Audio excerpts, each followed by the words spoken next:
Orbital overlapping, ये सब हम कर चुके हैं, ये ना, ये सब हम कर चुके हैं। मैं इसके कुछ क्वेश्चंस पूछूंगा तुमसे, उसका आंसर करना है। मैंने तुम्हें बताया हाइपर कंजुगेशन जो है वो तीन कंपाउंड में बेसिकली देखने को मिलता है। एक तुम्हारा है एल्कीन, कोई भी एल्कीन जिसमें अल्फा हाइड्रोजन है। दूसरा कार्बोकैटायन, और तीसरा फ्री रेडिकल। तीसरा फ्री रेडिकल, इन तीनों में। जैसे अगर मैं तुमसे पूछूं फोर्थ, क्या इसके अंदर हाइपरकंजुगेशन होगा, या क्या इसके अंदर हाइपरकंजुगेशन होगा?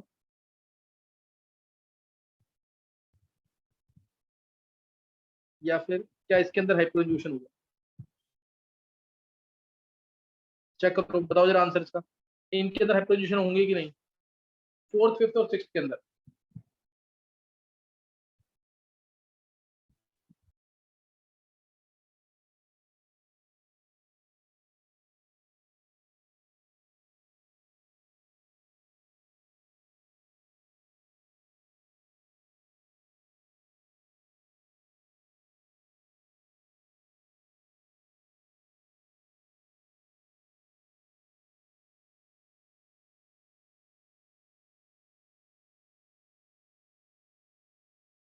हाँ,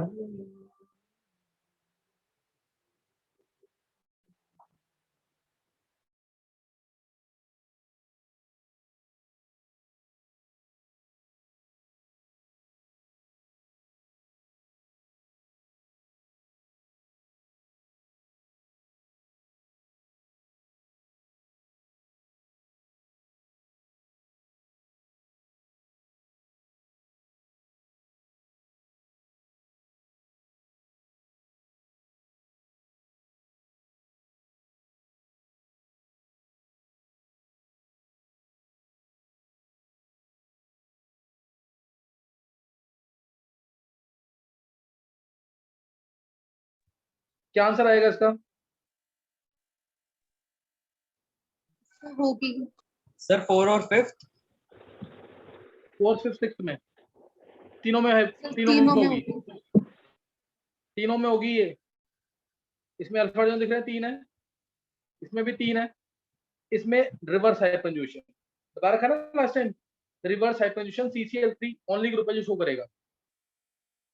CCl3 will be the only group which will show reverse hyperconjugation. उल्टे साइड जाएंगे इलेक्ट्रॉन्स।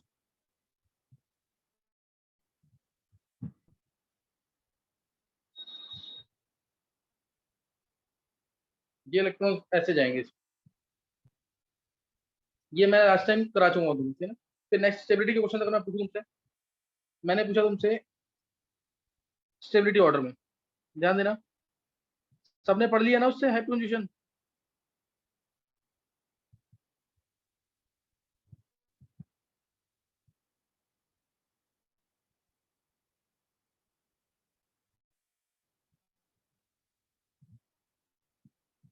तो बताना which alkene is more stable, which alkene out of the two is more stable. Sir पहला। एक बार देख के आंसर देना जरा।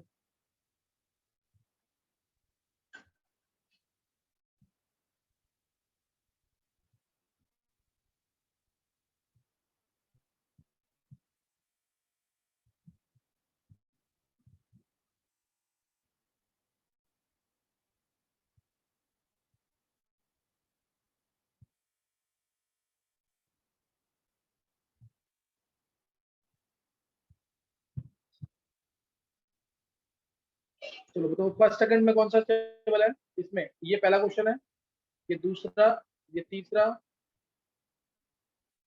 और ये ले लेते हैं।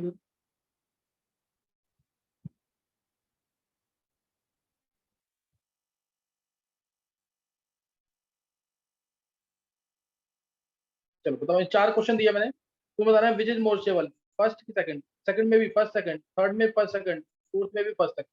करो जल्दी से।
निकाल लिया आंसर?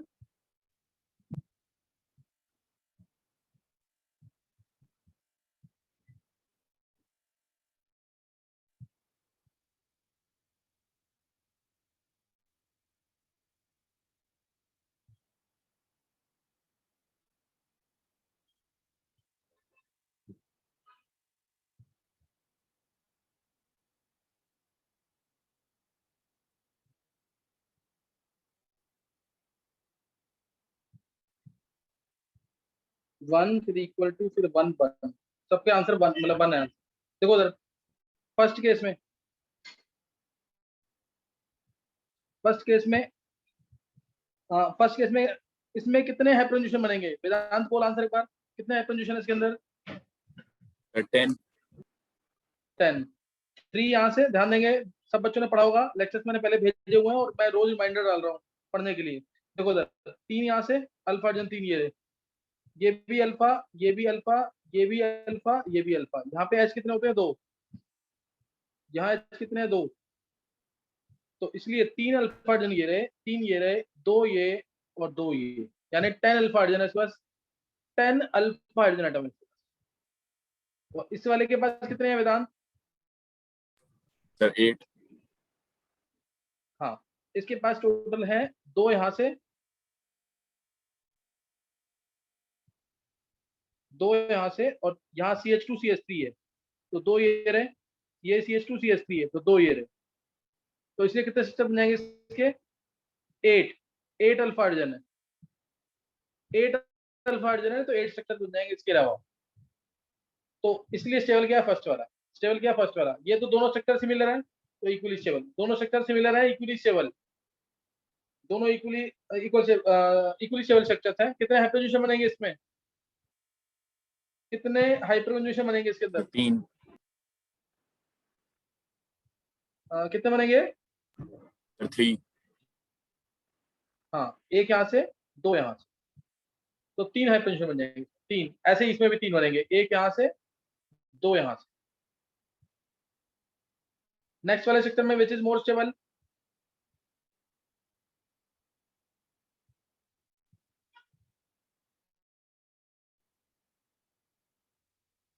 कौन सा स्टेबल ज्यादा होगा इसमें से? सर फर्स्ट वाला। हाँ, फर्स्ट सेक्टर। रीजन?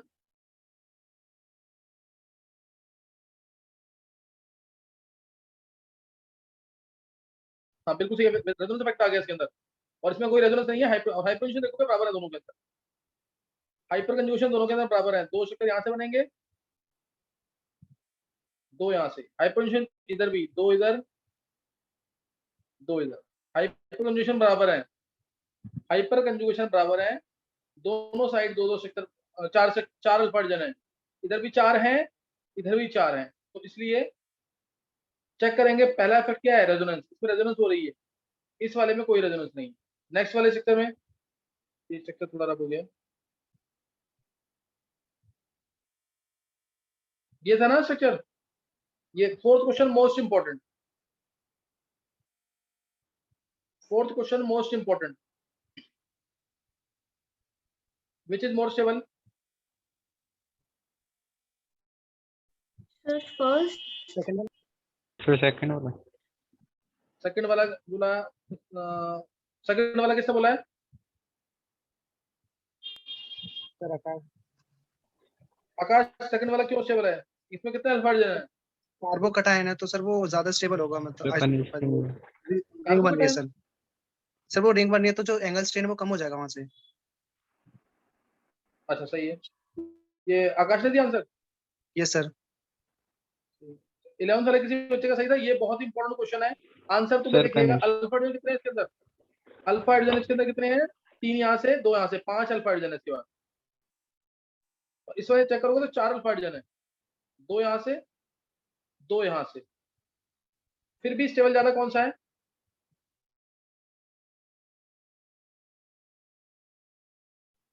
अब इसका रीजन किसको समझ आ गया? हैंड करेंगे एक बार। उज्जवल शर्मा और कोई? वेदांत? और देखो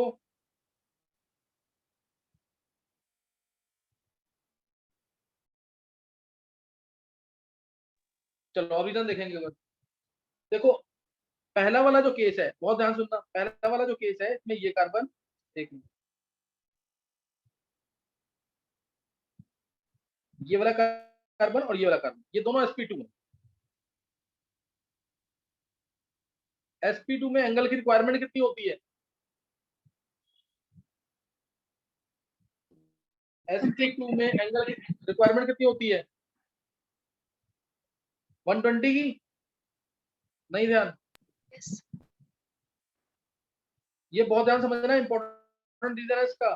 मैंने बेयर्स एंगल स्ट्रेन थ्योरी कराई हुई है ना, बेयर्स एंगल स्ट्रेन थ्योरी कराई हुई है कि नहीं? बोलो।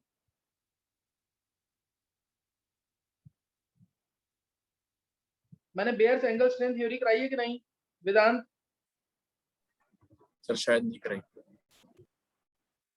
वेदांत ये एंगल से नहीं था मैंने इसके अंदर की, जैसे ये 60 डिग्री का एंगल इधर होता है, होना चाहिए 109 डिग्री 28 मिनट का, तो एंगल 109 डिग्री 28 मिनट माइनस 60 करते हैं और उसको आधा भी करते हैं, आधा क्यों करते हैं बताया नहीं वाला क्या? सर आपने लेक्चर्स में तो ये बताया था कि इधर sp2 की वजह से एंगल बढ़ जाएगा, तो एंगल स्ट्रेन बढ़ जाएगा, स्टेबिलिटी घट जाएगी। ये मैंने एंगल निकाला नहीं सिखाया क्या इसके? साइक्लोप्रोपेन में कितना एंगल स्ट्रेन है, साइक्लोब्यूटेन में कितना एंगल स्ट्रेन है, साइक्लोपेंटेन में कितना एंगल स्ट्रेन है? चलो एक बार नोट कर लो फिर एक बार, चलो एक बार ये नोट कर लेंगे, पहले ये ध्यान दो उधर, इस क्वेश्चन की तरफ ध्यान दो, फिर बता देता हूँ एक बार स्ट्रेन थ्योरी। मैंने हालांकि मुझे लग रहा है मैंने IUPAC नेमिंग में कराई हुई है कनिष्क, कराई हुई है। चलो मैं एक बार जल्दी से एक बार रिपीट कर देता हूँ, एक बार ध्यान देंगे। मान लो अभी एक बार ध्यान देना जरा, साइक्लोप्रोपेन इधर एंगल आता है 60 डिग्री का, जितने भी साइक्लोएल्केन्स है ना, सिर्फ साइक्लोप्रोपेन ही है जो प्लेनर है, सिर्फ साइक्लोप्रोपेन ही है प्लेनर, क्योंकि 3 एटम्स हमेशा क्या रहेंगे? सेम प्लेन में, जैसे carbon carbon carbon, they can remain in the same plane, तो only cyclopropane is planar, cyclobutane cyclopentane cyclohexane ये नॉन प्लेनर।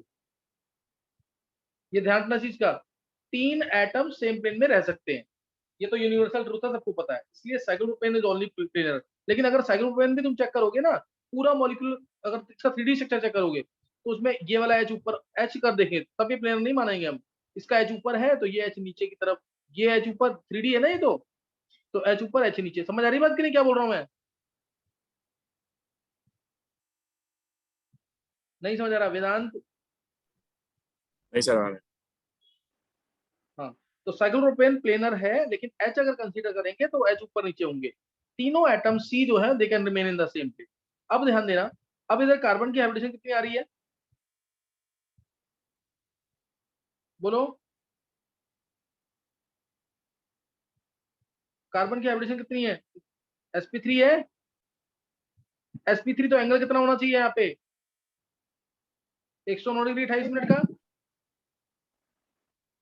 109 डिग्री 28 मिनट का एंगल होना चाहिए था, एंगल आ रहा है 60 डिग्री का, यानी एक तरीके से ये मॉलिक्यूल बहुत मतलब डिफिकल्टी में, तकलीफ में है ये मॉलिक्यूल। तो ये क्या करेगा, अपने इसके बॉन्ड्स होते हैं ना साइक्लोप्रोपेन के, बॉन्ड्स वीक होते हैं इसके, ये ना इसको इधर भी एक्सपेंड करेगा, इधर भी एक्सपेंड करेगा, दोनों जगह एक्सपेंड कर। मान लिया मैंने एक्स यहाँ से एक्सपेंशन हुआ, एक्स यहाँ से एक्सपेंशन हुआ, बीच में है 60, बीच में 60 है, तो एक्चुअल क्या हुआ यहाँ पे 2x + 60 equal to 109 degree 28 minutes, ये आएगा। तो x कितना आ गया, स्ट्रेन कितने का आ गया? 109 degree 28 minutes minus 60 divide by 2 आ जाएगा कि नहीं? ये मैंने नहीं कराया हुआ वेदांत, एंगल स्ट्रेन का फॉर्मूला, x यहाँ पे क्या एंगल स्ट्रेन? सर नेमिंग में कराया था आपने। हाँ नेमिंग में कराया हुआ ना ये, तो ये एंगल स्ट्रेन इसके अंदर कितने का है वो तुम निकाल लोगे इससे, ये एंगल स्ट्रेन है। मैंने उस समय क्वेश्चन में पूछा था कि हम हाफ क्यों करते हैं, स्ट्रेन 60 डिग्री है, होना चाहिए 109 डिग्री 28 मिनट, तो स्ट्रेन तो सीधा 49 डिग्री 28 मिनट का आ गया, तो हम इसको हाफ क्यों कर रहे हैं? मैंने स्पेशली क्वेश्चन में पूछा था उस समय ऐसे, फिर मैंने एक्सप्लेन कर दिया था कि स्ट्रेन दोनों साइड होता है, इसलिए हम इसको हाफ कर देते हैं, तो सारे स्ट्रेन निकलवाए भी थे। तो अगर मैं ये एंगल 120 का कर दूं तो स्ट्रेन बढ़ेगा कम होगा?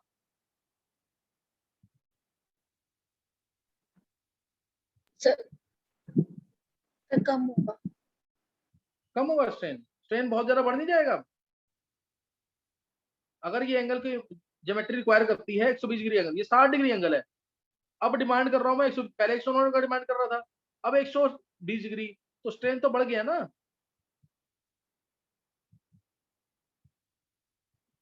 यहाँ जो एंगल है देखो सर, अब जो एंगल होगा, पहले मैंने तुम्हें स्ट्रेन निकालना सिखा दिया, 109 की जगह अगर ये 120 डिग्री हो जाए तो जो एक्स की वैल्यू है यानी स्ट्रेन की वैल्यू है वो बढ़ जाएंगी कि नहीं?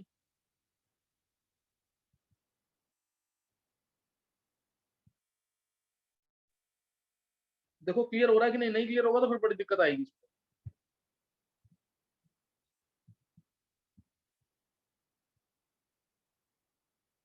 जब यहाँ पे 60 डिग्री एंगल था, मैंने कहा कार्बन sp3 है, होना चाहिए एंगल 109 डिग्री 28 मिनट का, एंगल आ रहा है 60 डिग्री का, तो ये यानी ये जो साइक्लोप्रोपेन का मॉलिक्यूल ओवरऑल मॉलिक्यूल है ये बहुत ज्यादा डिफिकल्टी में, इसको एंगल चाहिए 109 डिग्री, तो ये इधर भी एक्सपेंड करेगा इधर भी एक्सपेंड करेगा, स्ट्रेन आ गया इसके अंदर 49 डिग्री 28 मिनट्स का आधा। और अगर मैं कहूँ ये इधर एंगल 120 का चाहिए पूरा और है एंगल 60 का, तो इस मॉलिक्यूल की तकलीफ और बढ़ जाएगी कि नहीं? कनिष्क, अर्नव, समझ आ रहा है कि नहीं? ये पूरा है क्लियर।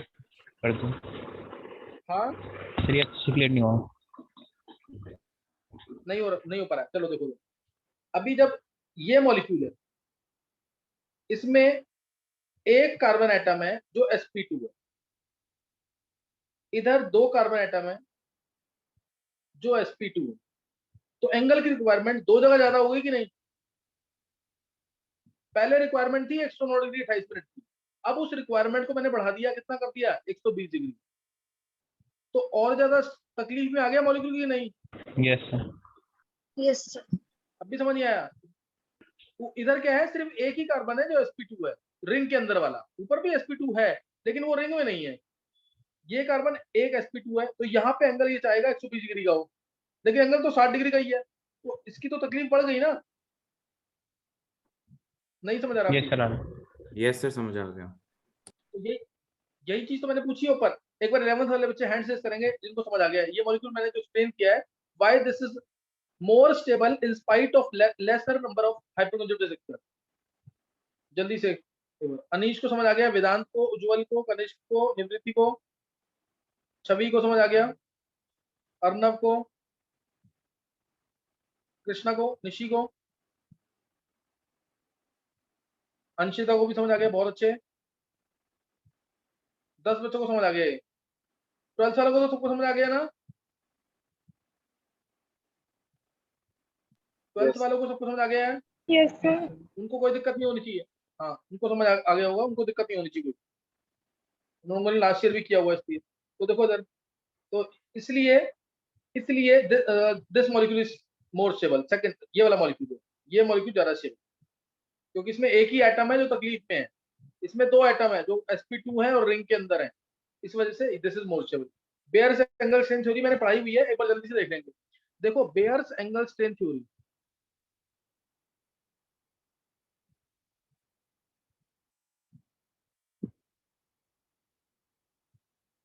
इसने अपनी थ्योरी में क्या कहा था? इसने कहा अपनी थ्योरी में कि जितने भी पहले तो साइक्लोएल्केन्स जो हैं वो प्लेनर है, वो क्या है? प्लेनर है। अब प्लेनर बोलते ही एंगल होना चाहिए कार्बन टेट्राहेड्रल एंगल जो होता है 109 डिग्री 28 मिनट का होता है, ये एंगल आया 60 डिग्री का। साइक्लोपेंटेन आया तो एंगल आया 90 डिग्री का। साइक्लोपेंटेन आया तो एंगल आया 108 डिग्री का। साइक्लोहेक्सेन आया तो एंगल आया 120 डिग्री का। तो जितना ज्यादा स्ट्रेन, अब उसने बोला कि साइक्लोएल्केन जो इसने प्लेनर माना तो ही ऐसा पॉसिबल है, इसने प्लेनर माना मॉलिक्यूल को तो ही ऐसा पॉसिबल है। अब जो साइक्लोप्रोपेन है वो, ये सबसे ज्यादा स्ट्रेन है इसके अंदर, सबसे ज्यादा स्ट्रेन है। और कितना स्ट्रेन आता है इसका? 49 डिग्री 28 मिनट्स का आधा, ये बता रखा है मैंने, फॉर्मूला भी डिराइव कर दिया मैंने पीछे, x मान के, ये x दोनों साइड स्ट्रेन x x, तो 2x + 60 = 109 डिग्री 28 मिनट, तो स्ट्रेन आ जाएगा, ये एंगल स्ट्रेन है इसके अंदर। और ये कितना आता था याद है किसी को? 24 डिग्री 44 मिनट्स, एक बार चेक करना, 24 डिग्री 44 मिनट, यही आता है, एक बार चेक करना, ये आ जाएगा 24 डिग्री 44 मिनट। और ऐसे ही अब ये इसमें स्ट्रेन कितना आएगा?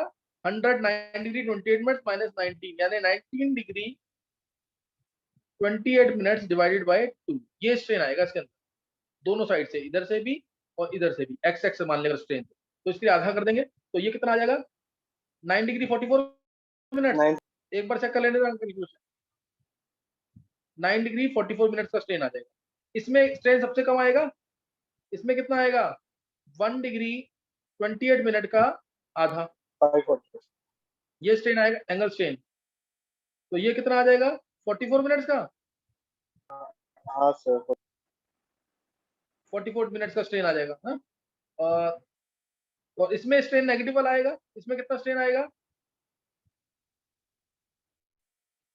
109 डिग्री 20 मिनट माइनस 120, तो इसमें स्ट्रेन आना चाहिए माइनस 10 डिग्री 32 मिनट्स क्या एंगल स्ट्रेन नेगेटिव में, तो कितना आ जाएगा ये 72 माइनस 5 डिग्री 10 डिग्री 16 मिनट, 72 ये आएगा कि नहीं। 72 तो होगा। अब कितना आएगा 10 डिग्री 32 मिनट्स है ना ये, नहीं 72 नहीं होगा, 128 में से बचा 10 का आधा 5 32 मिनट का आधा 16 मिनट, नहीं 32 से 72 देखो होगा। उधर, अच्छा 72 आएगा, सॉरी 72 आएगा ना, तो ये 36 आ जाएगा। अच्छा अब एक चीज देखेंगे, अब एक चीज देखो, अब सबसे कम स्ट्रेन किसमें है, सबसे कम स्ट्रेन किसमें 32 ही है। तो होगा, मिनट तो 60 होते हैं ना, 100 थोड़ी। अच्छा हाँ 28 मिनट था ना, 32 ही तो आएगा ये, और ये 16 आएगा, सही तो है। अच्छा एक बताएंगे, अब एक चीज बताएंगे, अब सबसे ज्यादा स्टेबल कौन सा होगा on the basis of strain, on the basis of strain सबसे ज्यादा स्टेबल कौन सा। साइक्लोपेंटेन। हाँ, तो बेयर ने बोला कि सबसे ज्यादा स्टेबल क्या है साइक्लोपेंटेन, और उसके बाद साइक्लोहेक्सेन, फिर साइक्लोब्यूटेन, लीस्ट स्टेबल होगा साइक्लोप्रोपेन, ये होना चाहिए बेयर की थ्योरी के according, this should be the stability order. लेकिन उसने मॉलिक्यूल्स को क्या माना था प्लेनर, पहले तो मॉलिक्यूल्स प्लेनर नहीं होते, लिविंग साइक्लोप्रोपेन, एक तो यहाँ पे ये गलती की थी उसने कि मॉलिक्यूल्स को उसने प्लेनर मान लिया था, ये गलती कर दी। दूसरा, मेनली हम किसी भी मॉलिक्यूल की स्टेबिलिटी उसके अंदर जो एनर्जी स्टोर्ड है उससे डिफाइन करते हैं कि नहीं, उसके हीट ऑफ कंबशन से या हीट ऑफ हाइड्रोजनेशन से, ये पता है ना। किसी भी मॉलिक्यूल की एनर्जी उसके हम हीट ऑफ कंबशन से डिफाइन करते हैं, और हीट ऑफ कंबशन क्या होता है, हीट ऑफ कंबशन वो ध्यान देना है, इसके ऊपर क्वेश्चन बहुत आते हैं। बेयर स्ट्रेन थ्योरी एक्चुअल में हीट ऑफ कंबशन से रिलेटेड क्वेश्चन को कवर करता है। हीट ऑफ कंबशन जो होता है वो डायरेक्टली क्वेश्चन किससे होता है, हमेशा number of carbon atoms, number of carbon atoms, जितना ज्यादा हीट ऑफ कंबशन उतनी कम stability, inversely proportional to stability of compound.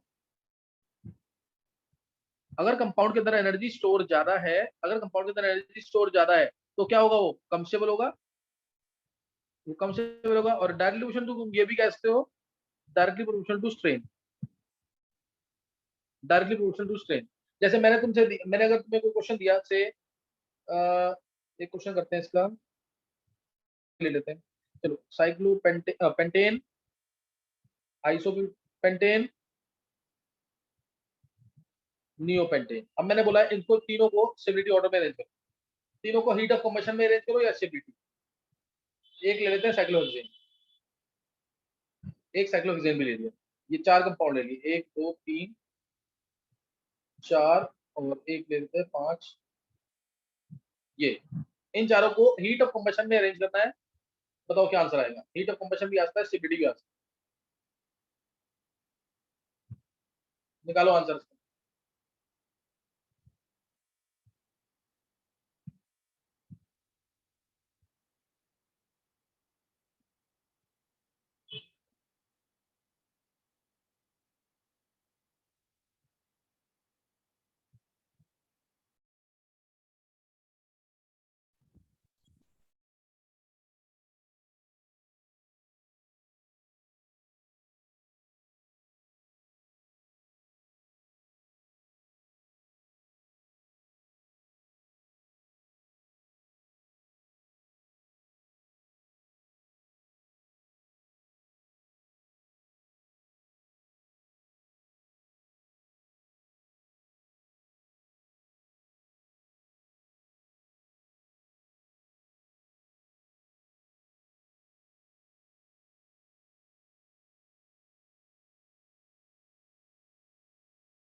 हाँ बोलो क्या आंसर आएगा इसका?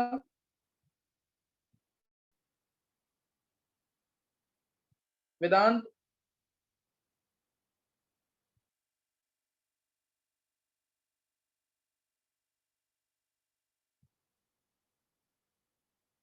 देखो जरा, देखो बहुत छोटी सी बात है, जैसे C6H14 प्लस इसमें O2 डाला, तो तुम जितने ज्यादा बॉन्ड्स बनेंगे उतनी ज्यादा हीट रिलीज होगी ना। 6CO2 + 7H2। यहाँ स्टार्टिंग में तुम कुछ एनर्जी दोगे, थोड़ी सी एनर्जी दी, मान लो यहाँ पे मैंने X एनर्जी दी, Y एनर्जी रिलीज हुई, डेल्टा H क्या होगा? डेल्टा H क्या होगा हमारा? Y - X। यही तो होगा, यही हीट ऑफ कंबशन है। और बैलेंस करोगे तो यहाँ पे कितना, 12 और 7 19, 19 में 2 आ जाएगा। जितने ज्यादा CO2 रिलीज होंगे, जितने ज्यादा H2O बनेंगे, उतनी ज्यादा हीट रिलीज होगी। बॉन्ड बन रहा है ना, बॉन्ड बनने में एनर्जी रिलीज होती है। तो इसलिए मैंने बोला heat of combustion is directly proportional to number of carbon atom. तो सबसे ज्यादा किसमें हीट रिलीज होगी? सबसे ज्यादा हीट ऑफ कंबशन किसकी होगी? बोलो। सर 1। हाँ सबसे ज्यादा 1 की, फिर 2 की, 2 के बाद 3 की, 3 के बाद 4, और लीस्ट होगी 5 की। जैसे जैसे ब्रांचिंग बढ़ती जाएगी, ब्रांचिंग बढ़ने से क्या होगा?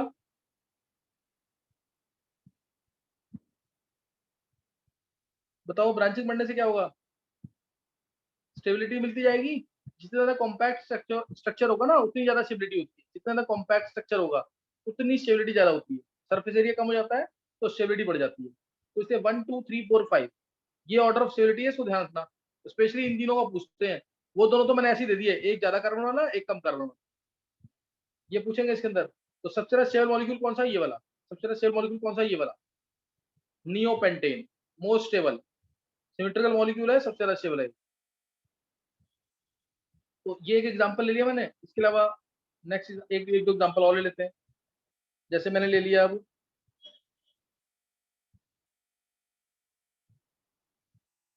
चलो इसको ले लेते हैं जल्दी से।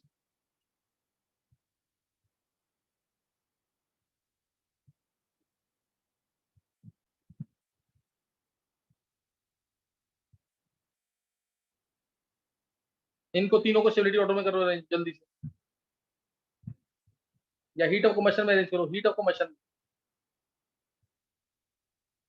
हीट ऑफ कम्बशन में अरेंज करना है। एक और ले लेते हैं इसी एक ले लेते हैं हम इसमें, एक ये ले लिया। हीट ऑफ कम्बशन में अरेंज करना है चारों को, 1 2 3 और ये 4। Order of heat of combustion क्या होगा? सर आप एक बार पिछले वाले का आंसर बता सकते हैं? मैं डिस्कनेक्ट हो गया था। 1 2 3 4 5 ये।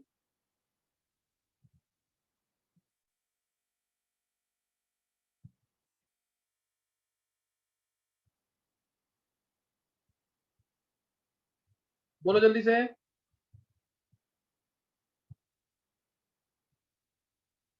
देखो जल्दी करना है, एक क्वेश्चन मेरे को बहुत इंपॉर्टेंट है जो कवर करना है अभी।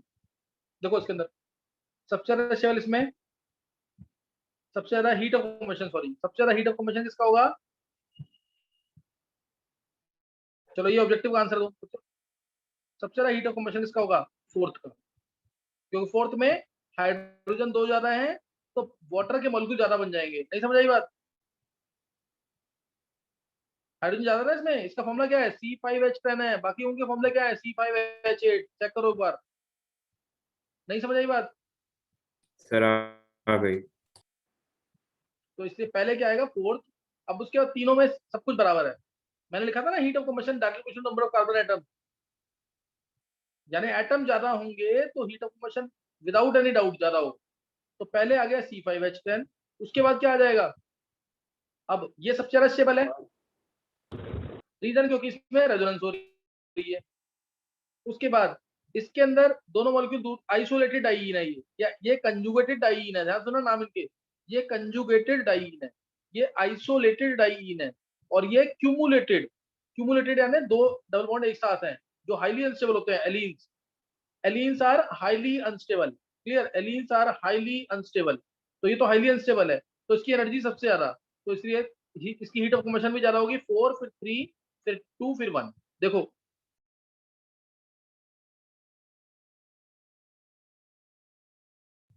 नहीं क्लियर हुआ? सबसे ज्यादा स्टेबल 1 है तो उसके अंदर एनर्जी कम स्टोर होगी, O2 ऐड करने पर रिलीज भी कम करेगा। और फोर्थ वाले में हाइड्रोजन एटम थोड़े ज्यादा, 2 एटम ज्यादा होंगे, इससे पानी ज्यादा बनेंगे, बॉन्ड ज्यादा बनेंगे तो एनर्जी रिलीज ज्यादा होगी। थर्ड वाले में 2 डबल बॉन्ड एक साथ है, ये तो एलीन है, हाईली अनस्टेबल, ये हाईली अनस्टेबल। समझ गए कि नहीं? ये